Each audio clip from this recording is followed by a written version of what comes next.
Hop et hop. Bien le bonjour à toutes et à tous les amis, c'est Cryptéo sur la chaîne de Blockchain Capital, notre projet exceptionnel axé sur l'éducation, la finance décentralisée, le minage, etc. sur l'écosystème des cryptos, mais pas que, également sur l'écosystème de la finance traditionnelle, parce que il faut que vous sachiez comment tout ça fonctionne.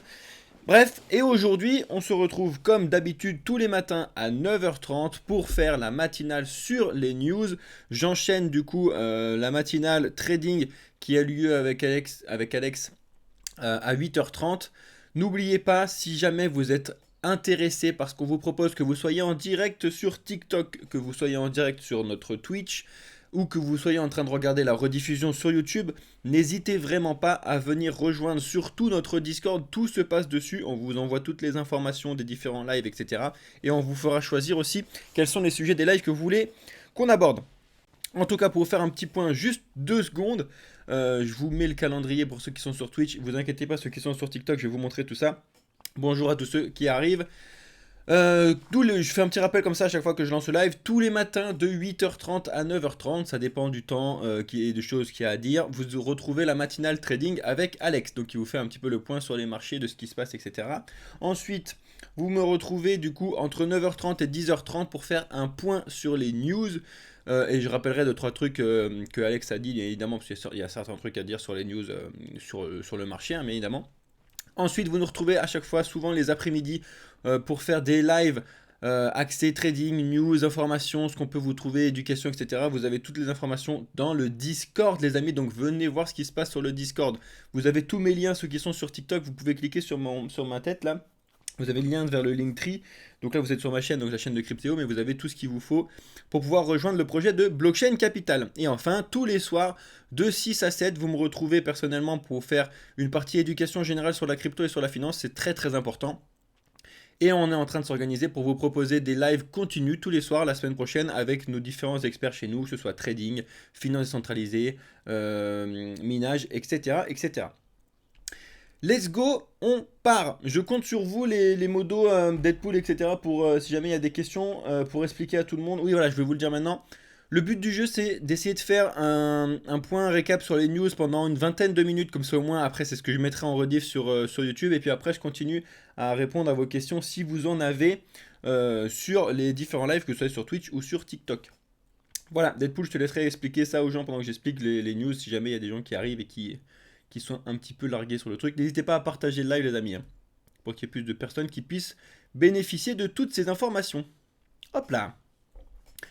Allez, on tourne ça, je vous mets bien l'écran, comme ça au moins vous pouvez voir tout ce que je vous dis en direct. Tac, on est parfait. Bon alors les amis, vous le voyez directement sur l'écran pour ceux qui sont sur TikTok. C'est pas du tout la fête du slip, mais par contre c'est la fête du short. Voilà, bon j'ai fait la vanne, je l'ai préparé depuis ce matin.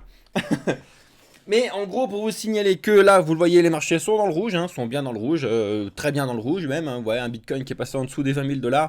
On va en parler. Alex en a déjà parlé ce matin, il vous a déjà expliqué tout ça. Si jamais vous voulez retrouver un petit peu la rediff de ce qu'il vous a dit ce matin, vous allez sur notre chaîne YouTube de Blockchain Capital.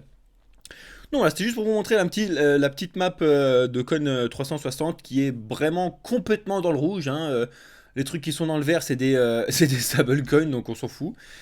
Je voulais vous montrer aussi également ce qui se passe un petit peu niveau CoinMarketCap parce que quand on trie sur les dernières 24 heures, il y a quand même des très grosses baisses à surveiller de très près quand même, notamment UOB Token qui s'est fait éclater hier, on va pas se le cacher, hein, perdre 20% en 24 heures, ça fait quand même vraiment mal. On va pas se le cacher. Le Conflux qui est pris très cher, ImmutableX qui a pris vraiment très très cher ces derniers jours.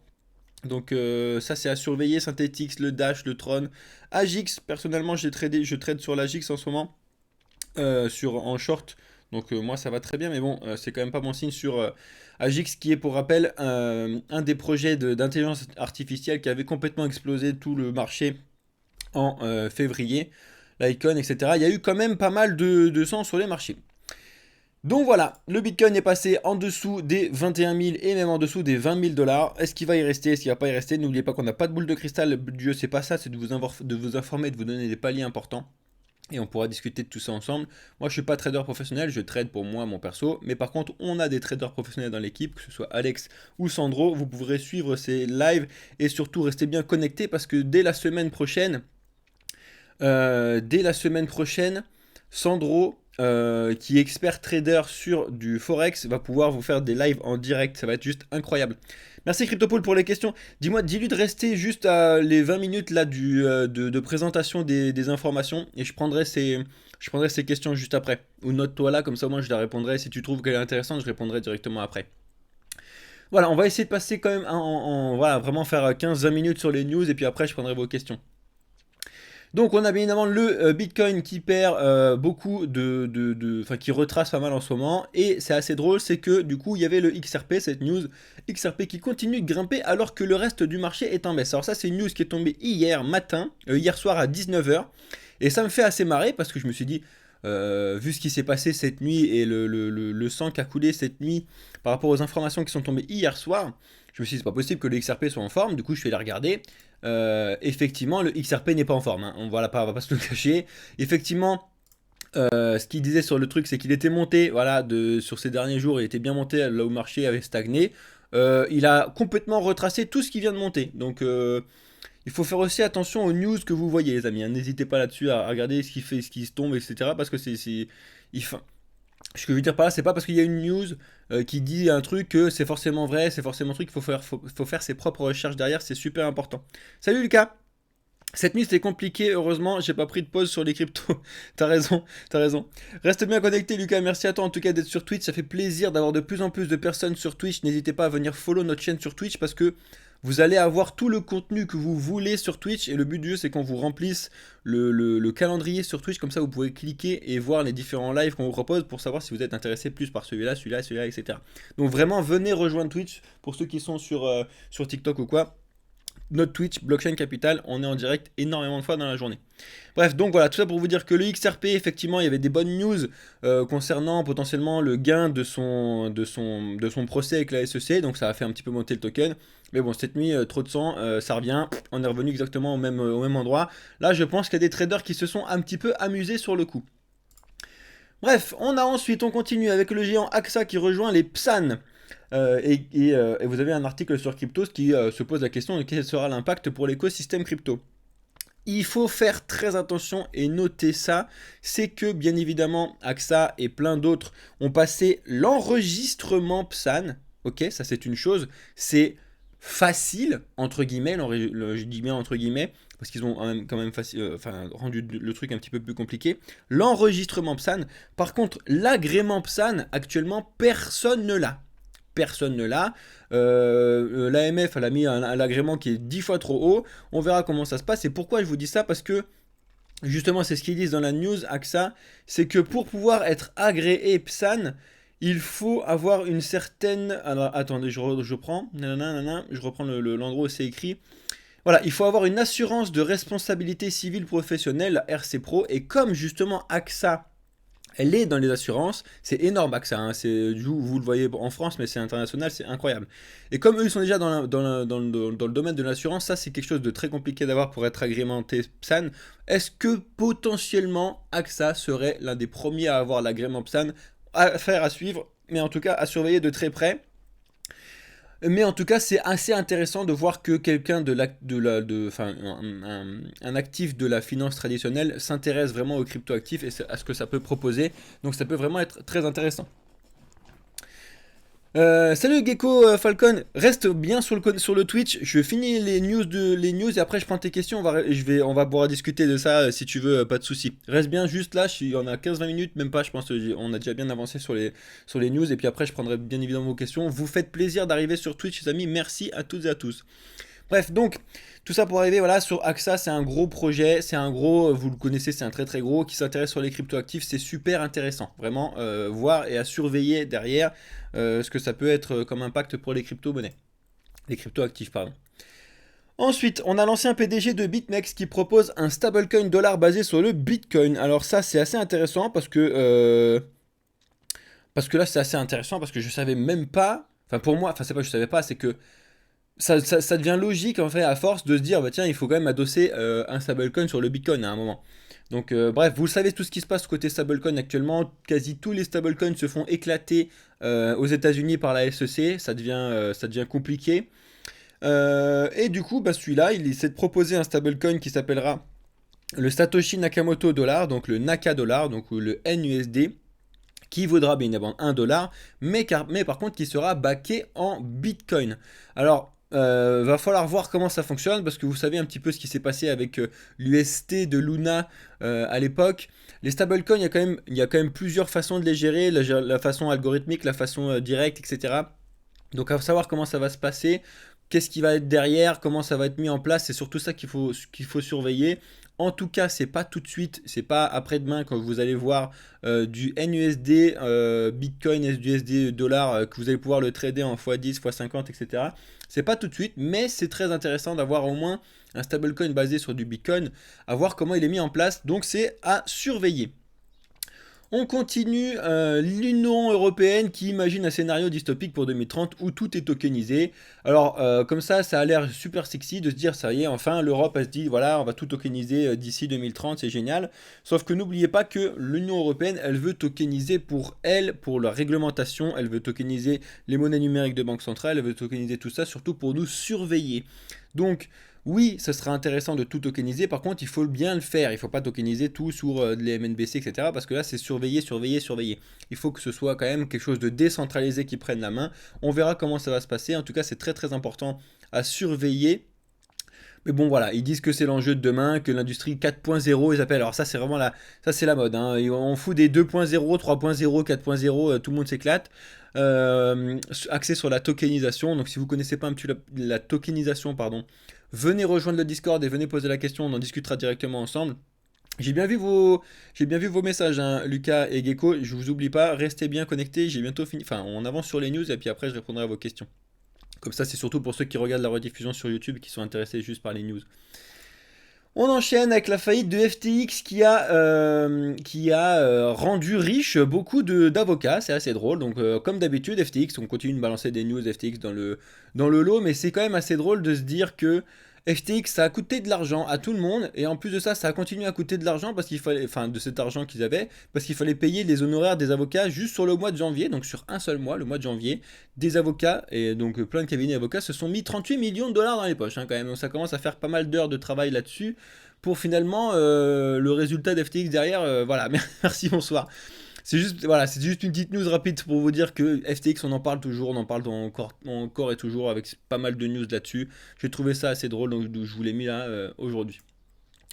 Ensuite, on continue avec Altsignal, une crypto-monnaie à suivre de près.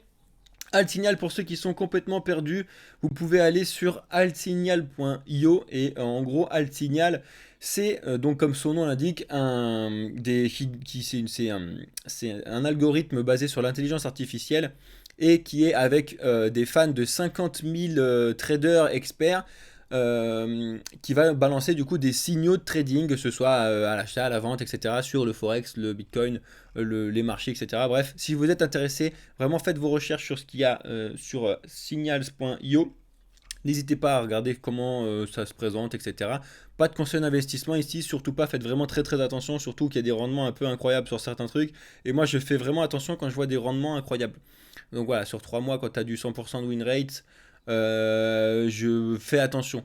Parce que n'importe quel trader expert n'a pas 100% de réussite sur ses trades, ça n'existe pas. N'oubliez pas ça, un trader expert, il faut qu'il sache perdre. Il ne faut pas aller chercher les 100% de win rate. Quand je vois du 100% de win rate, 94% de win rate, je demande à vérifier comment ça fonctionne. Est-ce que c'est un win rate effectivement, mais qui ne prenne pas en compte les spreads et tout. Enfin bref, là, j'en ai peut-être perdu certains, mais bref, si vous êtes intéressé, allez regarder ce qui se passe sur Altignal. Tout ça pour dire qu'il y a un article qui est tombé dessus. Ça peut être intéressant. Ils vont sortir leur crypto associé à ça, donc le ASI, qui n'est pas encore sorti, il me semble, à vérifier, mais normalement, je crois qu'il n'est pas encore sorti. Ils en parlent, je crois que c'est en phase de levée de fonds. Ils ont levé voilà, 112 000 dollars en seulement 2 jours. À voir comment ça se passe. N'oubliez pas que avec nos experts traders qui traitent directement avec vous, on peut vous balancer aussi des signaux importants, mais surtout pas de conseils en investissement. Surtout ne reproduisez pas nos trades si vous ne savez pas comment ça fonctionne. Il faut vraiment que vous puissiez vous éduquer et savoir comment ça fonctionne. N'oubliez pas que trader, c'est un métier. On ne demande pas à son boulanger d'être trader, d'accord? Donc il faut que vous passiez un petit peu de temps dessus. On continue avec la MNBC chinoise du yuan numérique qui débarque enfin sur la messagerie de WeChat. Et donc ça me fait marrer parce que ça c'est une news française où la news française dit ça y est, on peut payer, ça lance, ça lance les paiements via WeChat. WeChat ça devient un truc de paiement, etc. Réveillez-vous les amis, j'étais en Chine en 2017, moi personnellement, j'ai passé 6 mois en Chine en 2017, donc c'était il y a 6 ans, et WeChat, tout le monde s'en servait déjà pour payer à l'époque. Donc l'arrivée de la MNBC sur WeChat, et nous en France on dit que c'est un renouveau pour les Chinois qui vont pouvoir payer avec WeChat, non, non. Déjà quand j'étais là en 2017, quasiment personne ne payait en billets déjà il y a 6 ans. Alors maintenant je vous en rends compte même pas le truc. On payait tout avec WeChat. N'oubliez pas qu'en Chine WeChat c'est leur application centralisée, c'est leur Facebook, c'est leur truc de cours. Nous on s'en servait pour nos cours, discussion avec les profs, discussion entre nous, paiement, soirée, enfin bref, tout était sur WeChat, c'était un délire. Donc pour le gouvernement chinois, c'est une petite pépite, hein, ils peuvent tout faire, tout ce qu'ils veulent dessus, donc, donc voilà. Mais n'oubliez pas, regardez attention les news, là c'est des news en France, et quand tu es en Chine ou dans un autre pays, c'est complètement différent, mais là ils disent que ça y est, c'est enfin des sous qui arrivent sur WeChat. Non, ça l'est depuis très longtemps qu'on peut gérer les sous sur WeChat. On enchaîne avec le 10 mars, donc aujourd'hui, Partouche lance son Joker Club NFT. Est-ce que vous voulez venir voir ce qui se passe là-dedans? Faites très attention, il me semble que j'ai eu une news passée hier comme quoi leur Discord avait été hacké, à vérifier avec Deadpool présent avec nous. Mais ça va être intéressant à surveiller. Gecko Falcon, très très bonne question. Posez-moi vos questions sur le Twitch ou sur TikTok, j'y répondrai juste après. Mais vraiment, comme ça au moins vous notez un petit peu les questions par rapport aux news que je vous donne et j'y réponds directement après. Donc faites attention, Partouche c'est énorme, mais par contre ça veut pas forcément dire qu'ils n'arrivent pas à se faire hacker leur Discord si jamais ils ont fait un Discord un petit peu à la va-vite, etc. Donc faites toujours attention, effectivement sur le papier ça peut être intéressant de lier un petit peu les NFT avec le poker, etc. Personnellement j'adore le poker. Bref, à surveiller et surtout à vérifier. On a MTGOX un mois de plus pour récupérer ses bitcoins perdus par les créanciers. Donc ça c'est une vieille news. MTGOX, pour vous donner l'information, ils avaient eu un piratage massif en 2014, donc c'était il y a 1000 ans, hein, on va pas se le cacher, qui avait entraîné une perte de 850 000 bitcoins à l'époque, et ils ont toujours pas été récupérés. Et normalement ils avaient jusqu'à aujourd'hui pour pouvoir, les créanciers pour pouvoir récupérer leur bitcoin perdu, et au final la date limite a été repoussée d'un mois. Donc on se pose des questions de pourquoi ils ne pouvaient pas le faire aujourd'hui et qu'ils l'ont repoussé d'un mois. Ça signifie quand même que certaines choses, c'est qu'ils n'ont pas forcément réussi à les récupérer et à faire tout ça. En tout cas, tous ces bitcoins-là sont surveillés de très très près par des chaînes comme Chainalysis, etc. À surveiller. On continue avec Ethereum et les stablecoins des matières premières selon la CFTC. Donc ça me fatigue, c'est vraiment une blague. La CFTC, c'est le gendarme américain uniquement basé sur le trading, la finance, pour faire vraiment le truc comparé à la SEC, quoi. Pour vraiment faire le truc très très très très très très simple. D'ailleurs, Gary Gensler, qui est actuellement le président de la SEC, était avant le président de la CFTC. Bref. Ça me fatigue de ouf parce qu'en fait ce qui est dit dans cet article là que vous retrouvez sur le journal du coin si vous voulez, c'est que l'Ethereum et les stablecoins seraient des matières premières et donc pas des actions, et donc c'est pas la même façon de les taxer.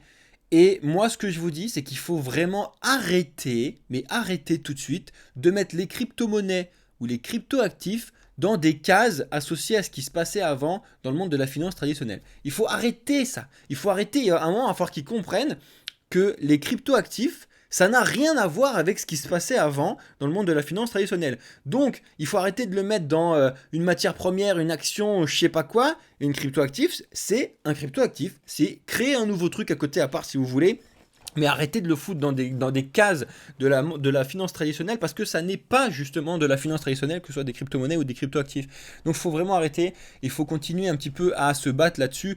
Et c'est aussi pour ça que nous on a créé notre chaîne de Blockchain Capital, c'est pour pouvoir éduquer les gens sur comment ça fonctionne, ce que c'est pas juste une monnaie, que c'est vraiment une technologie qui est intéressante, etc. Et ce genre de news, ça m'énerve un petit peu. Si vous voulez, on pourra en reparler directement après dans les commentaires. Pour y répondre, ou sinon on pourra en parler ce soir. N'oubliez pas que je fais des lives tous les soirs aussi axés sur la finance et la crypto, les cryptos, pour pouvoir vous éduquer un petit peu sur la base des bases. Donc bref, ça c'était un petit peu fatigant. On a DLN, un nouvel exchange qui va libérer le potentiel des crypto-actifs. Donc ça, c'est intéressant à surveiller. C'est un nouvel exchange qui va potentiellement arriver. Donc vous allez me dire encore un exchange de plus. On va voir comment ça se passe. Surtout, il faut voir s'il est décentralisé, centralisé, etc. C'est un nouvel exchange cross-chain.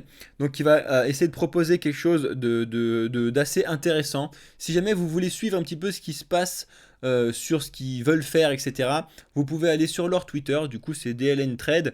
Ils sont pour l'instant, c'est assez nouveau, même s'ils ont rejoint l'année dernière, en mars 2022.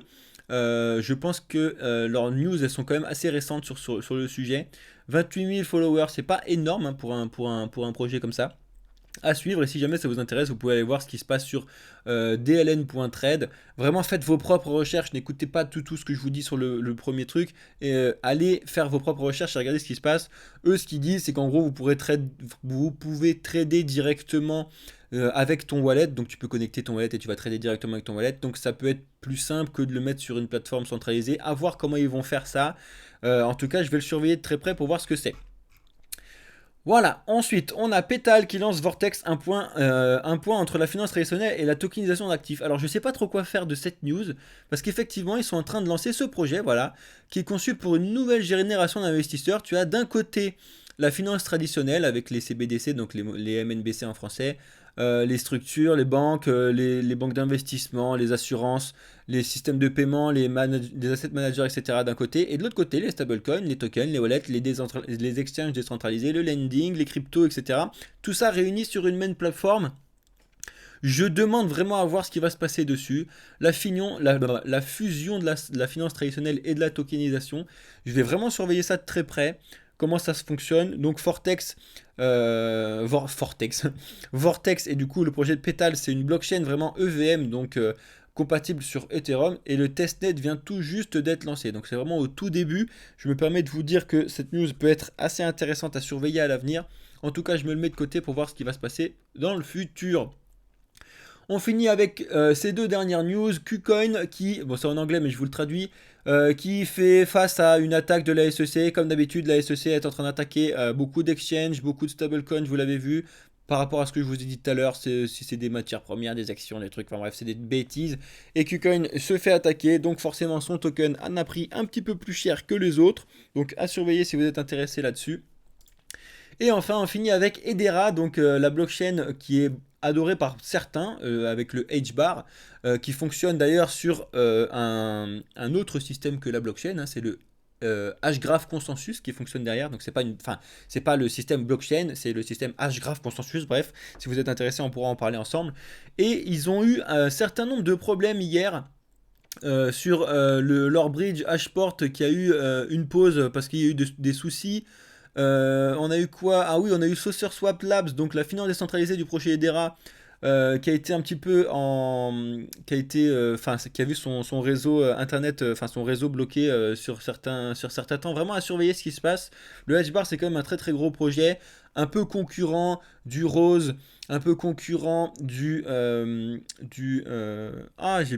XRP, etc., qui sont là pour proposer un petit peu la finance de demain sur les échanges internationaux. H-Bar, le Rose, le XRP font partie de la norme ISO 20022 si vous êtes intéressé pour discuter de ça. Voilà les amis, c'était les news. Donc je vais répondre à vos questions maintenant. Donc là c'est vraiment la partie complète news que vous retrouverez sur YouTube. Donc je vous mets ça directement sur YouTube et je vous souhaite une excellente journée à ceux qui regardent ça sur YouTube.